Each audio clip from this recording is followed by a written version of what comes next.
Next point, your face should have expressions according to the matter you speak. Your facial expressions. See, imagine if you're telling, I welcome you. All of you welcome. And if angry, I am very angry with you. I am very angry. You are smiling, I am very angry. It doesn't match. So facial expressions, it is matching. When I say, I am very happy, mashallah. Mashallah. You're looking angry, mashallah. You don't say that. So whatever you say, automatically your face, now for me, to say the opposite, I'm taking a conscious effort. For me, it's not easy. For me to say, you're welcome and be stern and smile and say, you have not done a good job. Difficult. It takes an effort. So it is natural that what you're speaking, your facial expression should actually resemble that.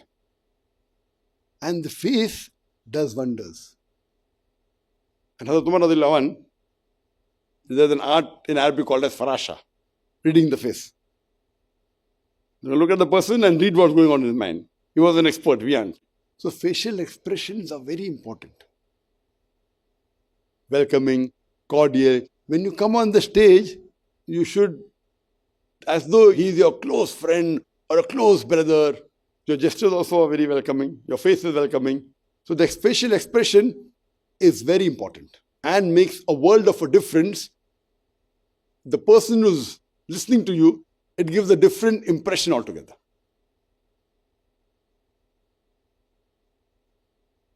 Last point, point number 8. If you have to turn or make a movement,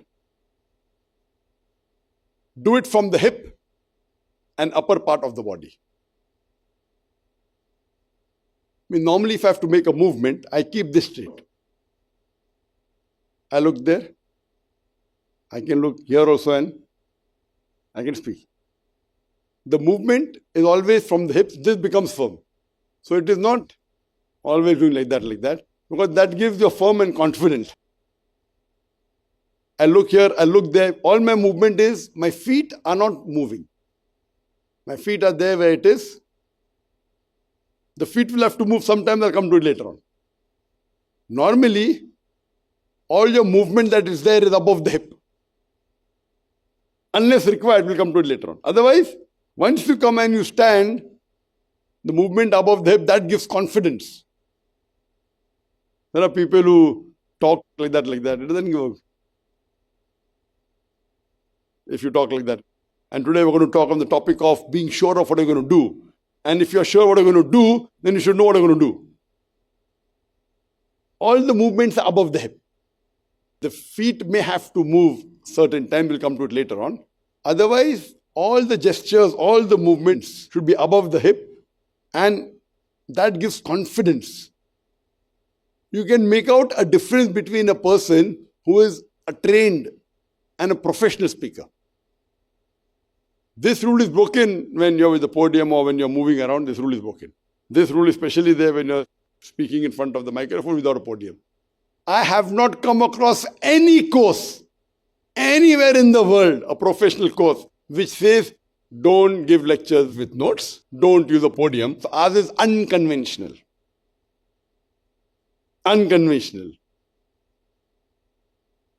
Yes, somebody may have seen our notes and copied, that's a different question. There are many organizations who copied and we have no problem in someone copying. But you will find they have their own rules and regulations. We'll discuss it later on. Gestures, very important. Movement, very important. Before we have a break, any questions? Any questions on gestures? We have finished about 50%. And we have only 2 hours left. Yes, brother. Assalamu alaikum. Wa alaikum assalam wa rahmatullahi wa barakatuh.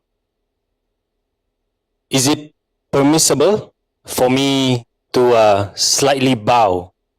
Because I was given a beautiful advice from a brother Ash. He just mentioned that you only bow to Allah subhanahu wa ta'ala, but due to my environment, I have the habit of, let me just show. It's just, thank you, Because in Thailand, in Philippines, I just personally found it very humbling. I don't present myself as stern or otherwise. Jazakallah khair. The brother asked the question that can I bow because it's a culture in certain countries that can I bow? As long as the bow is only little as a formality, no problem. Bowing per se, a proper bow can be done to no one but to Allah alone. Bowing. Bowing means there are two types. One is bowing, one is prostration. Prostration means fully putting your head on the ground. Bowing means it's at 90 degrees. But there are scholars that have defined that more than so many degrees is shirk or haram. I haven't gone into the details. But just saying like that is no problem. If you're like that becomes a bit more, it's dangerous. So you have to realize that if it's just a small 3-4 degrees bow or a 5 degrees, some scholars have given the degree also.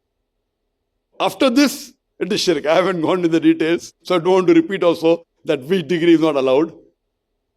Yes, brother. I'm sorry.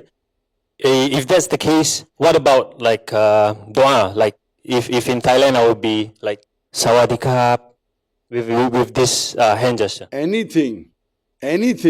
If you're bowing little bit, just as a culture. The hand gesture, sorry. The hand gesture. Hand gesture, this per se, it comes in culture. But if I know this culture means something which is against the deen, I personally will not do this in India. I'm doing now, but not doing it for you to show it. Doing this is not haram, otherwise I wouldn't have done it.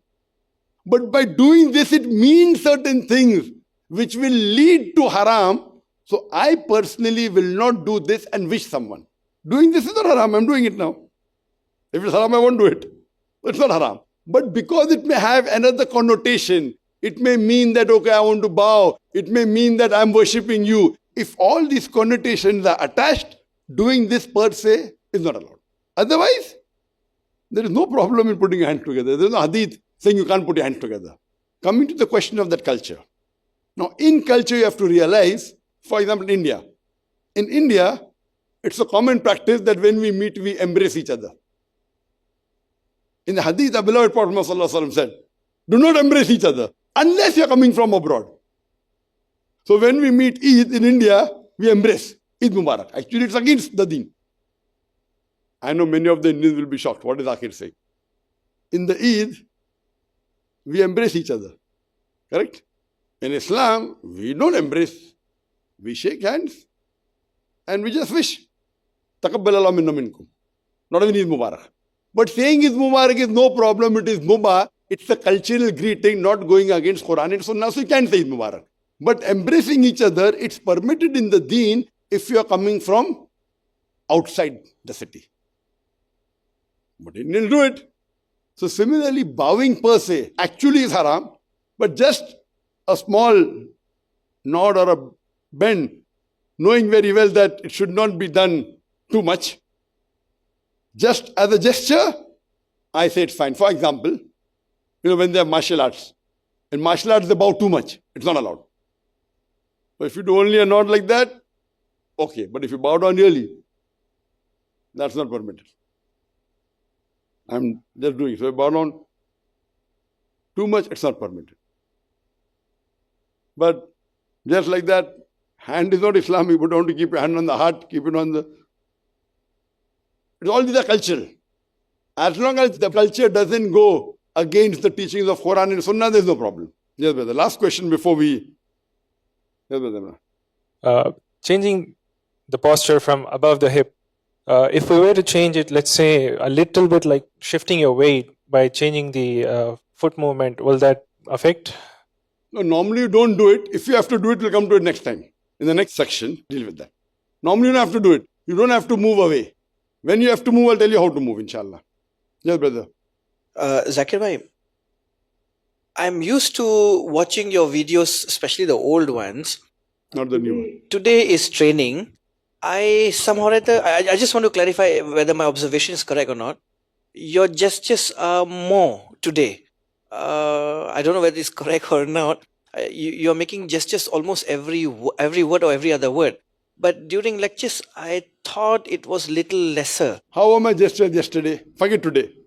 Yesterday when I gave the speech, meaning and forms of dawah, how was it? You didn't know. That's the reason. Now you're observing my gestures. Now basically, hardly 5% of the time, less than 5% time, I made conscious gestures. When I said, I want to drink water, what is the time? That is the time I made conscious gestures. 95% time, even today, and even now, it is unconscious. That's the different thing that what you saw in the video 15 years back. Zakir Naik 15 years back was different and now I'm different. And after 15 years I'll be different. I pray to Allah subhanahu wa ta'ala always for the better. So the frequency is all right to be natural if it's more or less, because I will have to do it conscious mind. So I want to train myself. That's what I said, that your gestures should match your speech. Depending upon your speech. If you ask me, the hand at the terminus is only at a small portion of the talk. If you're giving 1 hour talk, it goes to the terminus many times, hundreds of times, but the percentage it gets stuck there is a very small percentage. Don't ask me how small, but surely less than 20%. That means 80% time my hand is moving. Unless I'm pausing. Sometimes I pause like that also. That's all. If I ask, what's your name?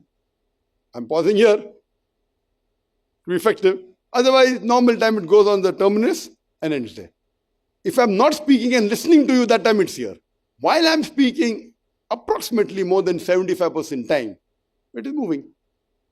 I have not done a calculation, but do a calculation. Unless I'm listening to someone asking a question, it's different. But while I'm speaking, more than 75% time my hands are moving. That time maybe it was 60, I have not done a survey. But natural now, I wouldn't say my gestures are more, but my gestures are more professional. It is more appealing. It would experience. Hope that answers the question. Inshallah, we'll have a short break. We'll have a break for Salah, for Zohar Salah. It's 1:13 now. So inshallah, we will resume at 2:15, okay? Or 2:15 is fine? Or you're on 2:30? 2:15 is fine? Or 2:30? Actually, it's 15 minutes plus 1 hour lunch. Who wants to come at 2:15? Only one person. Who wants to come at 2:30? Okay, all want to. Okay, fine, come at 2:30. So this time I'm giving you 2 minutes more. 15 minutes break and 1 hour, 3 minutes for lunchtime, inshallah. We'll resume, inshallah, at 2:30 sharp for the continuation of the session of techniques of dawah related public speaking. Wa akhiru da'wana alhamdulillah bil alamin.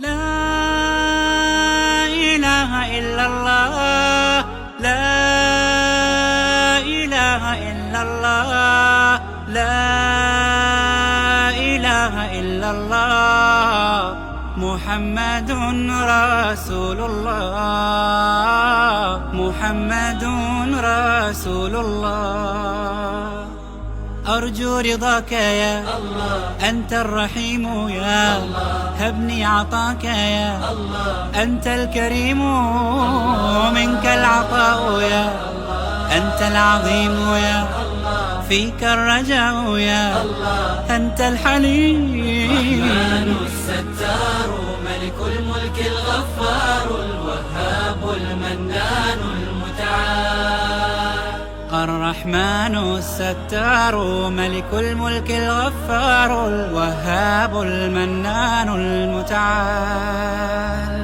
الله الله يا ربي يا الله